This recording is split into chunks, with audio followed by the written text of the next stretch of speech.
इसमें बाई की जो पावर है, डिग्री है, वो 1 है और dy बाई इसका differential coefficient with respect to x है, उसकी डिग्री भी 1 है और ये आपस में मल्टीप्लाइड नहीं है, तो ये है linear differential equation.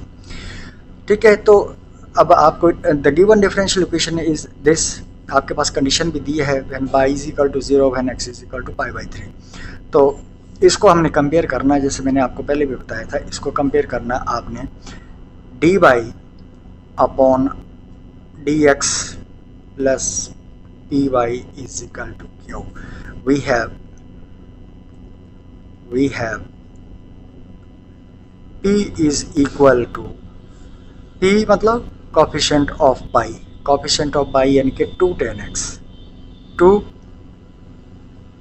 tan x and q is equal to sin x। अब उसके बाद आपने इंटीग्रेटिंग फैक्टर निकालना है। Integrating factor is equal to e raise to power integral p d x is equal to e raise to power integral p at 2 tan x dx। 2 आपके पास constant है, integration के साइन से बाहर ले लो और ये हो गया tan x dx, और इंटीग्रेशन होती है e raise to power 2 into tan x की इंटीग्रेशन होती है minus log of mod of cos x, तो ये हो गई माइनस लॉग ऑफ मॉड में लगाएंगे हम cos x। अब is equal to e raise to power, मुझे ये लॉग और ये ई आपस में कैंसिल करना है, बाकी कुछ नहीं करना है, तो ये आ गया -2 लॉग ऑफ cos x। तो ये हो गया e raise to power log of cos x raise to power -2। अब ये कट गए तो आपके पास ई इंटीग्रेटिंग फैक्टर आ गया e raise to power cos raise to power -2, sorry e cut गया, हमारे पास ई नहीं है, ये तो निकल गया यहाँ से, तो ये -2 आपके पास है, ये लॉ ई और ये आपस में कैंसिल हो जाएंगे, आपके पास आएगा cos x raise to power -2 और इसको हम लिखते हैं 1 अपॉन cos स्क्वायर x, ये आ गया इंटीग्रेटिंग फैक्टर। उसके बाद हम लिखते हैं the solution is given by the solution is given by dependent variable यानी कि y dependent variable y into integrating factor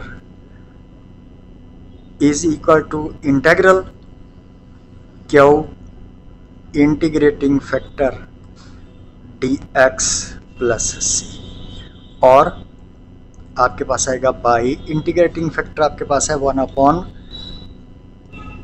cos square x is equal to integral Q आपके पास है sin x, और integrating factor 1 upon cos square x dx plus C.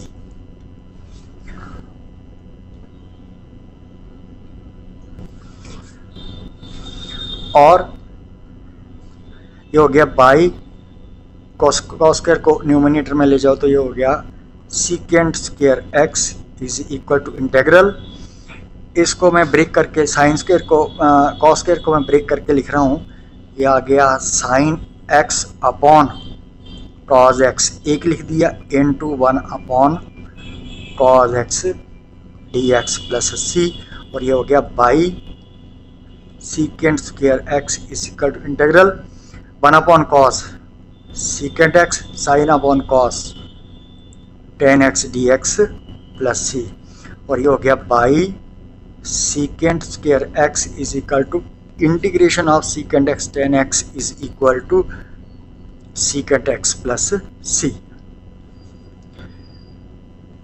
इसको ले लो आप equation number 1। देखिए इतना क्वेश्चन तो पहले था, अब उसके बाद क्या है, आपको निकालना है पर्टिकुलर सोल्यूशन। तो y इज इक्वल टू 0 और by x is equal to pi by 3 आप इक्वेशन 1 में पुट करेंगे आप, और यहाँ से आप c की वैल्यू निकालेंगे। c सी की वैल्यू निकालेंगे और उसके बाद सी की वैल्यू फिर वहीं पुट करेंगे इक्वेशन 1 में, तो पर्टिकुलर सोल्यूशन आएगा। ठीक हो गया। लिखो, आपने लिखना है गिवन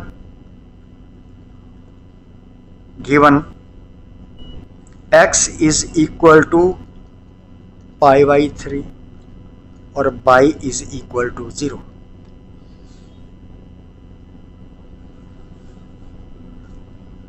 पुट इन इक्वेशन 1, ये दोनों वैल्यूज आपने 1 में पुट करने, तो आपके पास आएगा 0 is equal to, because y is equal to 0 तो सारा 0 हो गया, इज इक्वल टू ये हो गया secant pi by 3 plus C, secant pi by 3 plus C. अगर सेकेंड पाई बाई 3 की वैल्यू नहीं आती है तो आप ऐसे लिख सकते हैं 0 इज इक्वल टू, ये हो गया 1 upon cos of pi by 3 plus सी, और कॉस पाई बाई 3 का मतलब होता है 30 डिग्री, पाई बाई 60 डिग्री। नहीं आती है तो आपने ऐसे लिखना 0 1/2 1 अपॉन √2 √3/2 और 1, और यह है cos pi by 3 0 degree 30 45 60 degree, तो कितनी आएगी ये 1/2 प्लस सी। देयरफॉर आपके पास सी की वैल्यू आ गई आपके पास 2 रादर -2, यहाँ पर ये आएगा 2 तो ये होएगा 0, यहाँ पर आएगा 0 is equal to 2 plus C, तो सी की वैल्यू आ गई आपके पास -2। पुट इन इक्वेशन 1, तो आपके पास क्या आएगा y secant square x is equal to secant x -2। आगे इसको सॉल्व कर सकते हैं। ये आ गया y upon cos square x is equal to 1 upon cos x -2, तो y इज इक्वल टू आ गया cos square x into 1 upon cos x -2। तो मल्टीप्लाई करेंगे तो एक कॉस कटेगा, आपके पास आएगा cos square x, y is equal to cos square x -2 cos square x, cos square x। तो आपके पास फाइनल आंसर क्या आ गया, y is equal to cos x minus 2 cos square x, which is required particular solution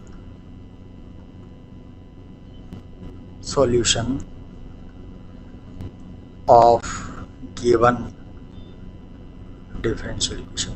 मैं एक बार फिर बता देता हूँ, आपने जो पर्टिकुलर सोल्यूशन होता है उसमें कुछ नहीं होता है, जैसे पिछले हमने 12 क्वेश्चन किए वैसे करते हैं।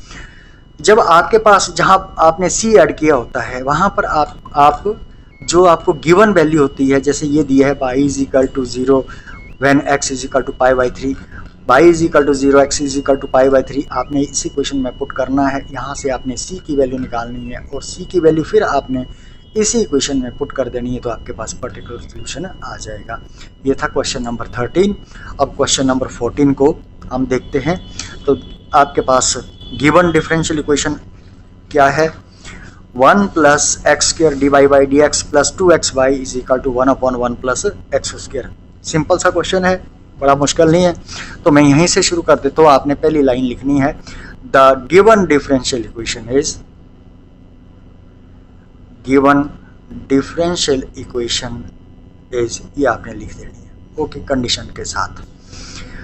अब आपको पता है कि भी ये लीनियर डिफरेंशियल इक्वेशन है, तो coefficient of d y by d x जो है वो यूनिटी होना चाहिए। तो यूनिटी के लिए आपको 1 प्लस एक्स स्क्वायर से थ्रू आउट इसको डिवाइड करना पड़ेगा। देखिए बड़े प्यार से क्वेश्चन को करेंगे, और मैंने जब 1 प्लस एक्स स्क्वायर से डिवाइड करूंगा तो मेरे पास क्या आएगा, d y by d x plus 2x upon 1 plus x square by, ये मैंने डिवाइड कर दिया यहाँ पर, is equal to 1 upon 1 plus x square into 1 plus x square, ये आएगा। मैंने डायरेक्ट नहीं लिखा, होल स्क्वायर हो जाएगा क्योंकि यहाँ ये कट जाएगा।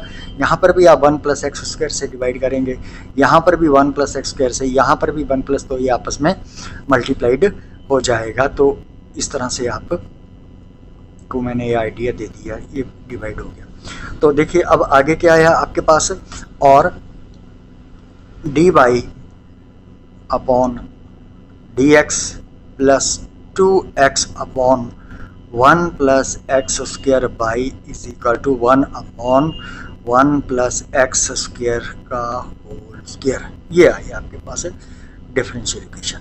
अब आपने इसको कंपेयर करना है d y by d x plus p y is equal to q से। तो हम लिखेंगे we have p is equal to 2x upon 1 plus x square and q is equal to 1 upon 1 plus x square का whole square. ठीक है। The solution is given by, the solution is given by integrating factor integral q integrating factor dx plus c। और by integrating factor कितना है आपके पास, अभी वो निकाला नहीं है, तो इससे पहले आपने वो इंटीग्रेटिंग फैक्टर आपको निकालना पड़ेगा। तो इसको हम बाद में लिखेंगे, पहले आप इंटीग्रेटिंग फैक्टर निकालना ना भूलिए। तो इंटीग्रेटिंग फैक्टर निकालना है, integrating factor is equal to e raise to power integral p d x is equal to e raise to power integral 2x upon 1 plus x square d x. ऐसा question आपने पहले भी किया, ये तीसरी दफ़ा ऐसा क्वेश्चन आप कर रहे हैं। अब देखिए डिनोमिनेटर में ये जो है ना 1 प्लस एक्स स्क्वायर, इसकी डिफरेंशिएशन ऊपर है, तो हम सीधे इसके हमारे पास आएगी e raise to power log of 1 plus x square. और क्यों देखिए मैं आपको फिर बताता हूँ, अगर डिनोमिनेटर में आपके पास कोई फंक्शन है और उसकी डिफरेंशिएशन ऊपर है, न्यूमिनेटर में है, तो इसकी इंटीग्रेशन होती है log of mod of f x plus C. मगर ये यहाँ पर हम मॉड नहीं लगाते और ना ही हम यहाँ पर सी ऐड करते हैं। log और ये आपस में चला गया, तो आपके पास आएगा 1 plus x square. Integrating factor कितना आ गया आपके पास, 1 प्लस एक्स स्क्वायर। अब लिखेंगे the solution is given bye, the solution is given by, हाँ जी, by integrating factor integral q integrating factor dx plus c। और by integrating factor कितना है आपके पास, ये निकाला आपने 1 plus x square is equal to integral q कितना है आपके पास, अभी आप लिखा होगा यहाँ 1 अपॉन 1 प्लस एक्स स्क्वायर का whole square, 1 upon 1 plus x square whole square into integrating factor 1 plus x square d x plus C. तो यहाँ पर ये एक कट जाएगा यहाँ, तो आपके पास आएगा और y into 1 plus x square is equal to integral 1 upon 1 plus x square d x plus C. अब ये जो इंटीग्रल है स्टैंडर्ड है, ये tan इनवर्स एक्स की इंटीग्रेशन है आपके पास आया, और y into 1 plus x square is equal to tan inverse x plus C. ये आ गया जनरल सोल्यूशन, इसको मैंने ले लिया 1। अब जो कंडीशन आपको गिवन है वो आपने इस 1 में पुट करनी है। गिवन है आपके पास, गिवन है when x is equal to 1 y is equal to 0 from equation 1। अब इस 1 इक्वेशन में आपने x is equal to 1 put करना है और y is equal to 0 put करना है, तो आपके पास क्या आएगा, देयरफॉर जब आप y is equal to 0 put करेंगे ये सारा ही 0 हो जाएगा। 0 is equal to tan inverse 1 plus सी, और 0 is equal to tan inverse tan of 45 tan of pi by 4 plus C. तो आपके पास आ गया 0 is equal to pi by 4 plus C. Therefore C की वैल्यू आ गई आपके पास माइनस पाई बाई 4। इसको आपने इक्वेशन 1 में पुट करना है। Put in equation 1, put in equation 1। तो आपके पास क्या आएगा, by into 1 plus x square is equal to tan inverse x minus pi by 4 which is required particular solution, which is required particular solution of